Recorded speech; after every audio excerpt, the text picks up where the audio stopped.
कई बार लगी। आई, फिर मैं आई और चली गई, फिर ये आई और चली गई, और फिर ये आ गई।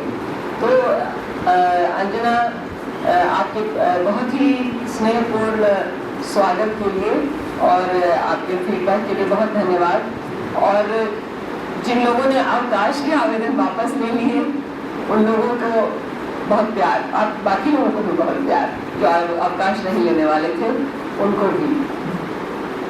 मैं मानती हूँ कि मेरा जो भी काम रहा है या जो रिश्ता रहा है, जिसको लोग बार बार सकारात्मक सोच कहते हैं, मैं ये नहीं मानती हूँ कि वो कोई सकारात्मकता का परिणाम है।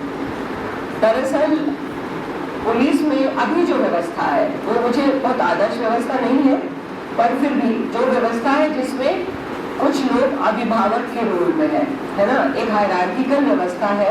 और इसको हमारे पुलिस को हम गार्जियनशिप मॉडल कह सकते हैं।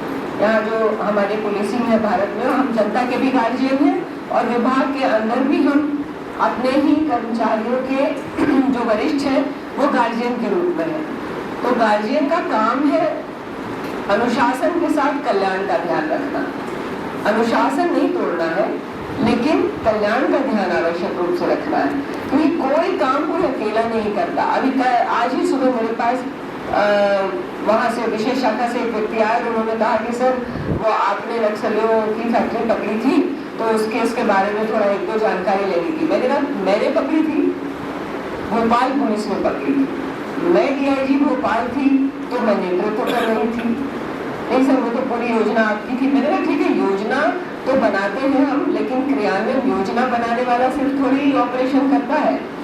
क्रियान्वयन करने में मेरे आरक्षक, प्रधान आरक्षक से लेकर के एडिशनल SP, CSP, SP और इंस्पेक्टर, सब इंस्पेक्टर, पूरी जो टीम होती है, यहाँ तक कि जो SF के गनमैन थे हमारे साथ, हमारे अधिकारियों, मैंने तो कभी गनमैन रखा नहीं, लेकिन जो अधिकारियों के साथ जो गनमैन थे उनका भी योगदान था।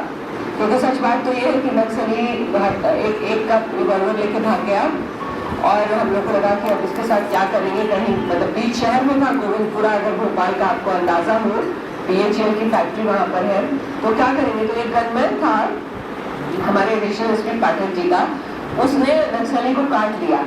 तो नक्सली को बाकी पूरी ट्रेनिंग तो थी, पर आदमी काटे उससे कैसे बचे उसकी ट्रेनिंग उसको नहीं थी। तो हमारे उसका भी तो योगदान था, उसने उसका हाथ भी काट लिया और उसके सिर पे भी काट लिया। मतलब वो बहुत ही ऐसे कार्टून फिल्म टाइप का काम था। तो उसे काटे तो उसके हाथ से वो रिवॉल्वर छूट गया और हम लोग की जान बच गई। तो मेरा कहने का मतलब ये है कि टीम काम करती है, खास करके हम लोग के काम में। हमारा कोई काम ऐसा नहीं हो पाता जो हम कहें कि हमने कर लिया, अंजना जी ने कर लिया, सलोखी जी ने कर लिया, RI साहब ने कर लिया, ऐसा कोई काम हमारा नहीं होता। हमारे यहाँ हमेशा सब कुछ टीम के होता है। RI साहब कितनी भी कल्पना कर लेंगे, उस ग्राउंड को वो ऐसे करके आबरा कटाबरा करके ठीक नहीं कर सकते, उसमें उनको 50 लोग चाहिए जो करेंगे।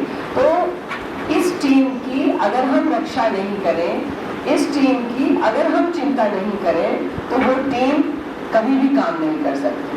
और वो टीम आप हमको वरिष्ठता के एक सोपान पे देखकर हमको एक इज्जत दे सकते हैं, हमारी बात कुछ ज्यादा सुनी जा सकती है, लेकिन सिर्फ हम ही सब कुछ जानते हैं ये कतई जरूरी नहीं। कि ये गमले में पौधा कैसे लगाना है, ये जो अपने माली दादा है वो ज्यादा अच्छा जानते हैं हमसे। तो हर किसी के स्किल का उपयोग होना चाहिए। इसलिए मैं ये मानती हूँ कि मेरी जो सोच है वो व्यावहारिक है, उसको मैं ना सकारात्मक मानती हूँ ना कोई बहुत विशेष मानती हूँ, व्यावहारिक है। हम किसी को भी नेतृत्व करना है, और हमारे यहाँ एक बार आप वरिष्ठ आरक्षक हो गए, उसके बाद से आप नेतृत्व करता हो गए, आपके साथ 2-4 लोग आपकी टीम में लग ही जाते हैं। तो जिसको भी नेतृत्व करना है, अगर वो टीम बनाकर नहीं चले, अगर और टीम में अगर वो अलग अलग करे कि मुझे कोई प्रिय है कोई अप्रिय है, अगर किसी ने अपनी भयंकर गंदगी सिद्ध नहीं कर दी है तो मैं उसको अप्रिय क्यों मानूं। तो हर किसी की कोई ना कोई दिक्कत होती है, कोई कमी होती है। जिन्होंने कहा चाय लेते रहिए आप लोग, मैं थोड़ा ठंडा करके लेती हूँ।